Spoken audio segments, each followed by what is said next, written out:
மற்றும் அதன் சுற்றுவட்டார பகுதிகளில் லேசான பனிமூட்டம் நிலவி வருவதால் வாகனங்கள் மின்விளக்கை எரிந்தபடி மெதுவாக சென்றன.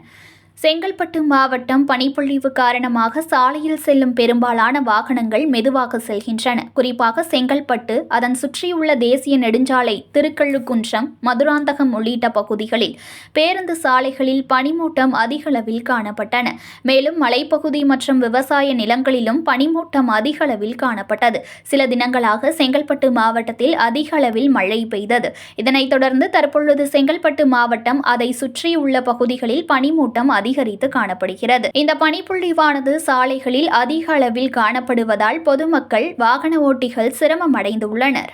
செய்திகளை உடனுக்குடன் தெரிந்து கொள்ள லைக் பண்ணுங்க, ஷேர் பண்ணுங்க, சப்ஸ்கிரைப் பண்ணுங்க, மறக்காம கமெண்ட் பண்ணுங்க.